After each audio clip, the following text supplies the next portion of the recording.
Hello student, आप सबका स्वागत है मेरे यूट्यूब चैनल एक एकेडमी में। तो आज फिर क्लास 10 के नए विधि के साथ मैं आप लोगों के बीच आया हुआ हूँ। जैसे कि हमारे पास वज्र गुणन खंड विधि, बात करते हैं किसकी? वज्र गुणन खंड विधि की। तो मैं बताता हूँ वज्र गुणन खंड विधि होती क्या है। तो यहाँ पर लिखा हुआ है 2x + y = 5, 3x + 2y = 8। मैंने आपको अगर विधियों की बात की जाए तो नंबर फर्स्ट पर प्रतिस्थापन और नंबर सेकंड पर विलोपन और नंबर थर्ड पर जो आपको विधि पढ़ाई है, नंबर फर्स्ट पर प्रतिस्थापन, नंबर सेकंड पर विलोपन। अब जो नंबर थर्ड पर मैं पढ़ाने जा रहा हूँ वो है वज्र गुणन खंड विधि। वज्र गुणन खंड विधि मैंने इनका एक एक टॉपिक और एक एक क्वेश्चन आप लोग को क्लियर बताया है, प्रतिस्थापन का और विलोपन का। और आज बात करेंगे वज्र गुणन खंड विधि की। तो अब देखते हैं वज्र गुणन खंड विधि होती क्या है। तो हम लोग चलते हैं अपने क्वेश्चन की तरफ। जैसे कि क्वेश्चन लिखा हुआ है 2x + y = 5, 3x + 2y = 8। ये हमारे पास एक क्वेश्चन है, तो हम देखेंगे इस क्वेश्चन को। तो स्टूडेंट, सबसे पहले वज्र गुणन खंड विधि का फॉर्मूला क्या होता है, क्योंकि किसी भी चीज को करने से पहले उसका सूत्र हमें मालूम होना चाहिए, जो इसका फॉर्मूला होता है। अब फॉर्मूला क्या होता है, आप लोगों को मैंने एक चीज एक बार पढ़ाया था, शायद रेखाओं के बारे में बताया था, समपाती प्रतिच्छेद समांतर, जिसमें a1 a2 = b1 b2 = c1 c2।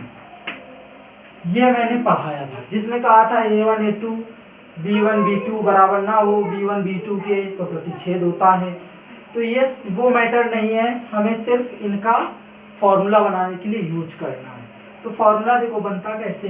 सबसे बड़ी बात, सबसे पहले हम लोग क्या करते हैं, सबसे पहले इनका क्या करा देते हैं, इनका गुणा करा देते हैं। और गुणा कराने से पहले हम वज्र गुणन खंड विधि का सूत्र बना रहे हैं। तो सूत्र पहले ऊपर x लिखो, फिर एक लाइन खींचो, फिर इक्वल का निशान लगाओ, y लिखो, फिर एक लाइन खींचो, फिर इक्वल का निशान लगाओ, 1 लिखो, फिर एक लाइन खींचो। इतना आप लोगों को कर देना है। b1 में c2 का गुणा, b1 में c2 का गुणा, b1 में c2 का गुणा, और हमेशा बीच में क्या लगाना है, माइनस। b2 में c1 का गुणा, b2 में c1 का गुणा। इतना अगर आ गया हो तो बताइए। ठीक, y वाला देखते हैं। जब मैंने इनका गुणा करा दिया, इतना तो ठीक था। अब इनका गुणा इससे करना है, a से। ओके, अब देखते हैं a1 से c2 का गुणा, a1 c2, फिर बीच में माइनस, a2 से c1 का गुणा। इतना देखिए, अब देखते क्या है, इतना आ गया होगा। पहले इससे गुणा कराया, फिर इनसे गुणा कराया, अब इनसे करा देंगे। a1 b2 minus a2 b1। ये है इसका वज्र गुणन खंड विधि का फॉर्मूला। तो इसे आप लोग फटाफट नोट करें, ये है सूत्र, वज्र गुणन खंड विधि का सूत्र। तो फटाफट या तो इसका आप स्क्रीनशॉट ले लीजिए या तो इसे नोट कर लीजिए। तो आई होप स्टूडेंट, मुझे ऐसा लगता है कि आप लोगों ने इसे नोट कर लिया होगा। तो हम लोग अपने क्वेश्चन की तरफ बढ़ते हैं। तो जो हमारा सूत्र दिया हुआ था वो ये था। अब हम लोग यहाँ क्या देखेंगे, अब देखने योग्य चीजें क्या हैं। अब मैं आपको बताऊं a1 क्या है, देखते हैं। a1 जो ऊपर की संख्या होती है उसे क्या कहते हैं, a1। जो नीचे की संख्या होगी उसे a2। और ये x नहीं लिए जाते, सिर्फ इनकी कांस्टेंट वैल्यू ली जाती है। तो यहाँ पर a1 है 2 और a2 है 3, b1 है, यहाँ पर y के साथ कुछ नहीं दिया तो क्या ले लिया, 1। और जो हमारा b2 है वो कितना है, b2 है वो कितना है, 2। अब मैं बात करता हूँ c1 की। हमेशा याद रखना, ये इधर प्लस का है, इस साइड उठ के आएगा तो किसका हो जाएगा, माइनस का। मैं आपको एक साइड करके दिखा देता हूँ, किसी को डाउट होता है। यस, अब देखते हैं, यहाँ पर जैसे लिखा हुआ है 2x प्लस वाई। अब देखेंगे ये प्लस का 5 था, इधर आया तो माइनस का 5 इक्वल भी इधर क्या बचा जी। ये भी तो इक्वेशन फर्स्ट ही हुआ, क्योंकि भाई इसी को मैंने बता दिया कि इधर प्लस का था, इधर उसमें माइनस का आ गया, मतलब इसको और थोड़ा वो कर दिया, जो प्लस का था उसको इधर भेज के माइनस का कर दिया। दूसरा है 3x प्लस 2y। अब ये प्लस का 8 था, इधर भेजा तो माइनस का 8 इक्वल टू इधर 0। अब देखते हैं, तो जैसे कंपेयरिंग कर रहे हैं तो C1 कितना होगा माइनस का 5 और C2 कितना होगा माइनस का 8। भाई चाहे इससे कंपेयरिंग कर लो चाहे इससे कंपेयरिंग कर लो, भाई क्या किया मैंने, ये जो प्लस का था उधर भेज के माइनस का कर दिया, सिंपल सा काम था। A1 2 A2 3 B1 कुछ वैल्यू नहीं तो 1 मान ली, B2 2 C1 माइनस का 5 C2 माइनस का 8, इतना आ गया। ओके, अब देखते क्या है, अब देखेंगे क्या यक्स लिखो। अब देखेंगे B1 की वैल्यू कितनी दी है, B1 की वैल्यू कितनी है 1, तो मैंने B1 की जगह कितना लिख दिया 1। अब इन दोनों के बीच में हमेशा मल्टीप्लाई का साइन आता है, इन दोनों के बीच में C2 कितना है माइनस का 8। फिर देखते हैं ये एक माइनस लगा हुआ है, B2 कितना है 2, मल्टीप्लाई का साइन, C1 कितना है माइनस का 5, तो यहाँ क्या आ जाएगा माइनस का 5। अब देखते हैं इक्वल y की जगह पर देखेंगे A1 कितना है 2, C2 कितना है माइनस का 8, उसके बाद माइनस लगा देंगे। फिर देखेंगे हमारा जो A2 दिया है वो कितना दिया हुआ है 3, और जो C1 दिया हुआ है वो कितना दिया हुआ है माइनस का 5। अब इसके बाद इक्वल लगा हुआ है, हमें यहाँ पर क्या लगा देंगे इक्वल।